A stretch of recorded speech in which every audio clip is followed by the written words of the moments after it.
지난주에 이어서 저희가 이제 여호수아를 시작하고 있고요. 지난주는 저희가 여호수아에 대해서 전반적인 개요를 보았습니다. 만약 이 시간 여러분에게 누군가가 모세를 이어서 리더자로 서야 할 사람은 누가 좋을까요? 라고 질문을 한다면 여러분은 누구를 생각하실 것 같아요? 먼저 조건을 생각해 보겠죠. 네, 학벌이 좋은 사람. 보통 리더자를 세울 때 학벌 보죠. 네, 학벌 보고 말을 잘하는 사람.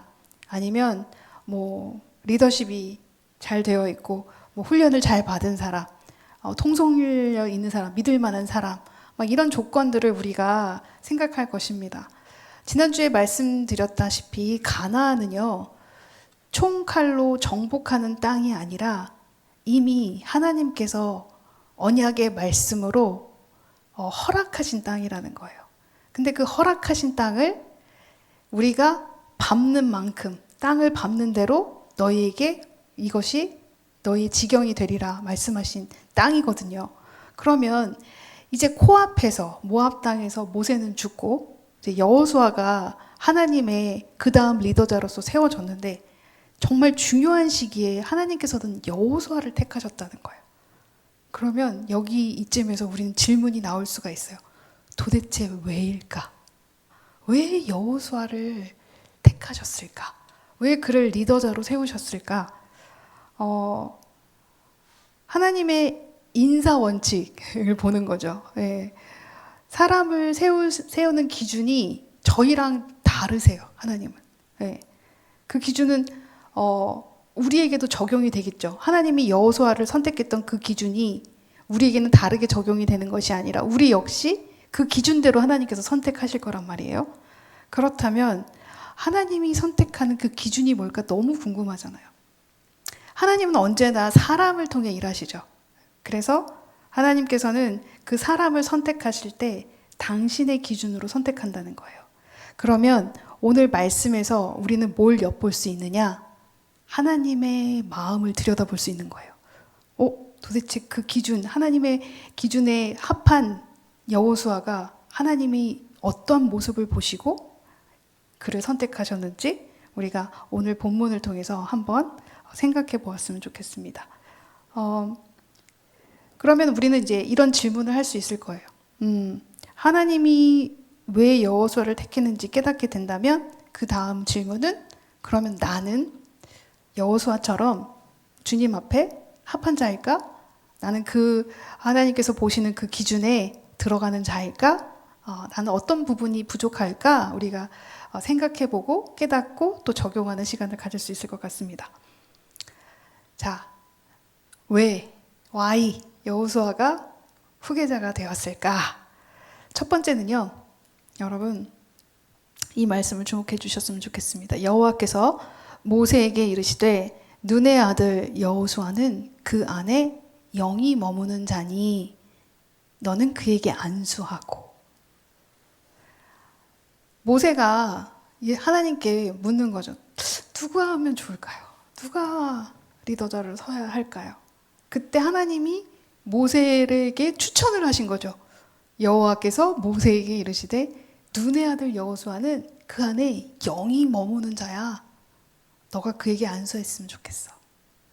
그럼 영이 머무는 자가 뭘까요, 여러분? 성령 충만한 자. 성령이 그 안에 있는 자라는 거예요. 그러면 여러분 우리가 생각할 때 성령 충만한 자의 모습은 어떤 모습이에요? 기도 잘하고 찬양 잘하고 예배 열심히 참여하고 성령 충만한 자죠. 그러나 그게 다일까요? 그런 열정적인 모습, 성령 충만한 모습이 그런 보여지는 교회 생활에서만 보여지는 게 다가 아니라는 거예요. 실제적으로 성령 충만하신 분들은 그 다음의 행보가 다릅니다. 진짜 성령 충만한 분들은 삶에서 바뀌어 있는 모습을 볼 수 있어요. 그들의 모습에 순종이 있고 충성이 있어요. 근데 만약에 나 성령 충만해, 교회에서의 모습은 성령 충만해요. 그런데 교회 밖에서의 삶이 충성된 모습이 아니다, 하나님께 충성되고 순종하는 삶이 아니다, 그러면 그분은 어떤 분이에요? 구라쟁이에요. 네, 구라입니다. 네. 김구라. 예, 구라예요, 구라. 우리가 진짜 성령 충만한 자의 모습은 실질적으로 삶 속에서 정말 충성된 모습이 드러난다는 거예요. 감추고 싶어도 드러난다는 거죠. 예, 한번 예를 들어 볼까요? 모세가 그 종자 여호수아와 함께 일어나 하나님의 산으로 올라가며 시내 산에서 하나님께서 이제 모세에게 십계명을 주셨잖아요. 그때 우리는 모세만 기억하고 있어요. 1등만 기억하는 이 더러운 세상. 근데 사실 여호수아도 거기 있었다는 거예요. 예. 근데 여호수아가 어디에 있었을까? 이게 궁금해요. 왜냐하면 하나님이 임재하는 그 순간, 모세가 십계명을 받는 그 순간에 거기에 있진 않았단 말이에요. 근데 분명히 여호수아를 데리고 가신 거예요, 모세가. 밑에 있었을까요? 산 밑에? 아니에요. 산 밑에는 그 당시에 사람들은, 백성들은 뭐 하고 있었어요? 금송아지 만들어가지고 막 절하고 난리 났었어요. 네. 그러면 모세와 하나님과 함께 대면하는 그 가장 위에 정상에 여호수아가 있지 않고 밑에, 산 밑에 그 백성들과 있지 않았다면 중간 어디쯤일지 않을까요? 뭐 밑부분은 아니더라도 제 생각에는 어느 정도 함께 올라가고 모세가 여호수아에게 여기서 기다리고 있어. 나는 하나님과 대면하고 올게. 이랬을 것 같아요. 이렇게 상상할 수 있겠죠? 근데 그 시간이 40일이에요. 자, 여러분 생각해 보세요. 모세야 하나님과 만나니 얼마나 그 시간이 금방 갔을까요? 예? 얼마나 멋져요. 그 영광을 누리는 시간인데 아래는 40일 동안 바빴어요. 예, 금송아지 만들고 절하느라. 근데 그 어떤 것도 타스크가 주어지지 않은 여호수아는 그 산 중턱 어디에서 모세를 40일 동안 기다리고 있었다는 거죠. 그러면 우리가 어떤 생각을 할 수 있느냐? 말 없는 충성이 있었구나. 그에게 긴 연단의 시간이 여호수아가 모세와 함께 광야를 걸을 때도 2인자로서 드러나지 않은 2인자로서 고난의 시간을 겪었는데 여기에서도 그는 드러나지 않고 2인자로서 그 밑에서 순종하며 있었구나. 우리가 그걸 알 수 있게 된다는 거죠. 네.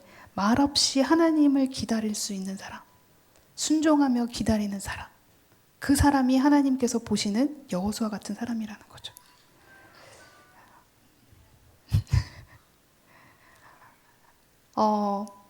여호수아가 이미 오랜 시간 모세의 조력자로서, 충실한 제자로서 묵묵히 자신의 자리를 견디어낸 거잖아요, 여러분. 하나님이 쓰시는 사람은요, 겉으로 드러난 화려한 사람이기보다는요, 또 재능이 출중한 능력 있는 사람이기보다는요, 하나님의 그 말씀 안에서 순종하며 묵묵히 그 자리를 지키는 사람이라는 거예요. 드러나지 않더라도 그곳에 순종하며 기다리는 줄 아는 사람. 그럼 적용해 볼 수 있겠죠, 우리가. 당장은 내가 드러나지 않아도 지금 내가 충성해야 할 것은 무엇일까? 하나님이 나에게 명령하신 것들이 있는데 내가 보기에 너무 하찮아 보이고 낮아 보이고 볼품 없어 보이는 그러한 포지션일지라도 하나님께서 그곳에 나에게 있으라고 하신다면 내가 그곳에 하나님이 다음 단계를 말씀하실 때까지 나는 기다리고 거기에 있어야 한다는 거죠. 거꾸러뜨림이, 우리가 낮아짐이 언제나 병행된다는 걸 얘기해 드리고 싶은 거예요. 여호수아에게 그 긴 2인자의 시간이 필요했던 것처럼 우리에게는 누구에게나 먼저 거꾸러뜨림이 있다는 거예요. 낮아짐이 먼저 존재한다는 거예요. 그 낮아짐이 있을 때 우리의 반응을 보시는 거예요, 하나님은. 그 낮아짐 속에서 순종하고 있나, 아니면 거기서 불평하고 원망하고 주님을 원망하면서 왜 나를 이렇게 그냥 두시는지, 그냥 그런 순종을 불순종을 하고 있나, 이거를 체크하고 계신다는 거예요. 여러분이 생각하셔야 된다는 거예요. 내가 지금 드러나지 않는 정말 별 볼 일 없는 상황 속에서 내가 하나님을 드러내는 정말 하나님께 귀하게 쓰임받는 여호수아처럼 서려면 이 시간 이 순간에 이 낮아짐 속에서 감사하며 기뻐하며 나아가야 되겠구나. 이걸 여러분이 생각하셨으면 좋겠습니다. 두 번째는요, 여호수아는 믿음이 아주 출중합니다. 그래서 믿음의 눈을 가졌어요. 여러분 기억하시죠? 12 정탐꾼을 이제 모세가 보내잖아요. 그 가운데 한 명이었잖아요, 여호수아가. 그죠? 그때 10명은 뭐라고 해요? 말도 안 됩니다.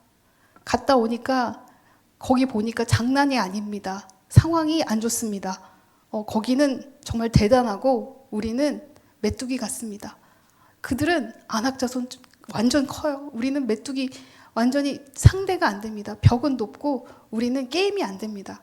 부정적인 얘기만 해요. 근데 그 부정적인 얘기가 안 보인 것을 진짜처럼 얘기한 게 아니라 실제로 그들이 느꼈던 것을 현실을 얘기한 거예요. 현실을. 근데 여호수아와 갈렙은 어떻게 얘기를 해요? 그 땅은 심히 아름다운 땅이라. 하나님이 함께 하시면 그들을 이길 수 있습니다. 이렇게 얘기하는 거예요. 믿음의 눈으로 바라보는 거예요. 현실은 참혹해요. 불가능해요. 근데 하나님은 이길 수 있다고 하신다는 것을 믿음으로 여호수아는 선포했다는 거예요. 우리 역시 이러한 선포가 필요하다는 거죠. 믿음의 눈으로 바라보시는 여러분이 되셨으면 좋겠어요. 분명히 여러분에게 받은 말씀들이 있으실 거예요. 그죠? 근데 계속 바라보다 보면 어떤 생각이 드세요? 맨 처음에는 아멘! 했다가 시간이 지나고 안 이루어지면 그때 이게 받은 게 맞을까? 이게 내 상상이 아닐까? 이게 진짜 될까? 이런 고민을 하기 시작한다는 거예요. 이건 뭐예요? 우리의 믿음이 현실을 바라보니까 주눅이 들고 두려움 때문에 우리가 이렇게 흔들리는 거거든요. 그때마다 여러분이 다시 한번 말씀 속에서 확인하시면서 아, 그렇지. 이 땅은 아름다운 땅이라고 하셨지. 심히 아름다운 땅이고 하나님이 함께 하시면 이길 수 있다고 말씀하셨지. 아멘, 아멘. 이렇게 나아가시는 여러분이 되셨으면 좋겠습니다. 또 한 가지는 뭐냐면 모세가 이제 출애굽하고서 바로 아말렉 전쟁을 하게 되죠. 그때 모세가 여호수아에게 명령을 해요. 뭐라고 해요? 모세가 여호수아에게 이르되 우리를 위하여 사람들을 택하여 나가서 아말렉과 싸우라. 내일 내가 하나님의 지팡이를 손에 잡고 산 꼭대기에 서리라. 지금 어떤 명령을 하고 있어요? 나는 산에 가서 기도할 테니까 너는 전쟁터에 나가서 싸워. 이렇게 명령을 하고 있는 거예요. 근데 이 전쟁터에 데리고 나가는 이 이스라엘 사람들이 뭐 하다 왔어요, 여태까지? 중노동하다가 온 친구들이에요. 싸움을 해본 적이 있어요? 없어요. 오합지졸이에요. 이들을 데리고 갑자기 전쟁을 치러야 되는 상황인 거예요. 그럼 저는 아마 이 순간에도 장난해? 이랬을 것 같아요, 모세한테. 아니, 본인은 올라가서 기도한다고 그러고 나는 지금 칼바지 하라는 얘기인가? 순종하기 어려웠을 거예요.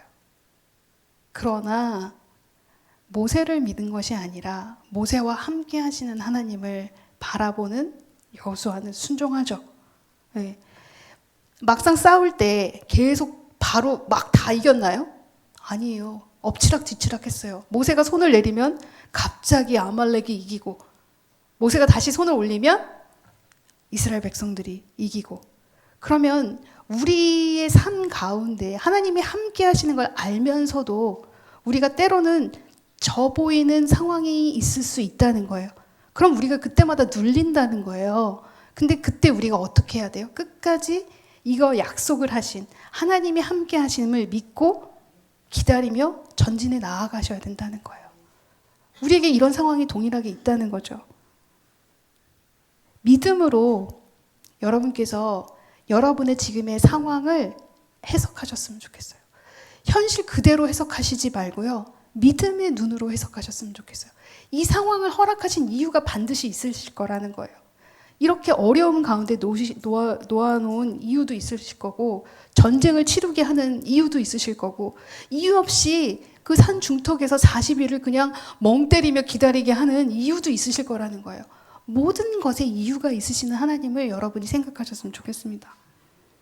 마지막으로는요, 여호수아는요, 하나님께서 차근차근 하나씩 다 훈련을 시키세요. 그러니까 2인자의 삶을 살면서 모세 밑에서 모든 것을 다 흡수하며 배운 자예요. 40년을 광야 생활을 하면서 그 광야 속에서도 하나님과 함께하는 모세를 보며 배웠겠죠. 그리고 가나안에 맞닥뜨리기 전에 모든 하나님이 함께 하시는 부분들을 보았고, 이 부분들을 보면서 여호수아는 흡수하는 거죠. 하나님은 이렇게 일하시는구나.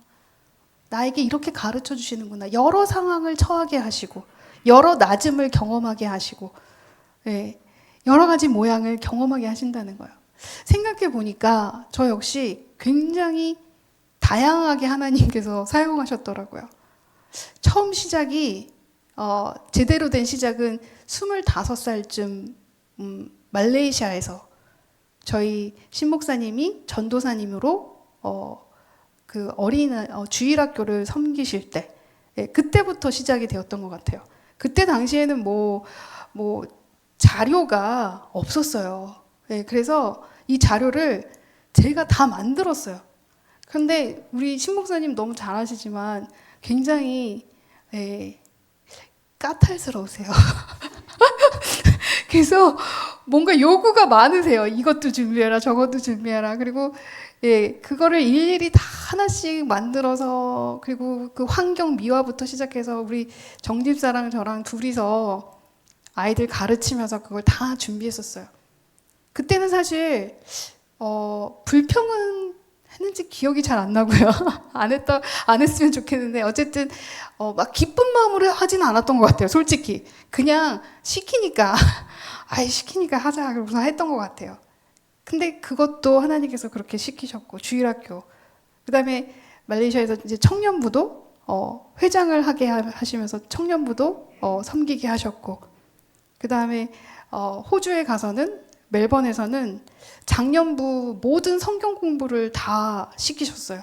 뭐 1대1 제자양육부터 시켜서 전도 폭발 모든 종류의 성경 공부를 가르치게 하셨고, 이제 브리즈번에 와서는 신기하게 그때는 뭘 가르치는 일을 시키지 않으시고 그냥 부엌에다가 놓으시고, 그래서 그때는 굉장히 그 부엌 일을 많이 했던 것 같아요. 그래서 밥하는 스킬도 거기서 배웠고, 여기는 지금 이 인원은 쉬워요, 여러분.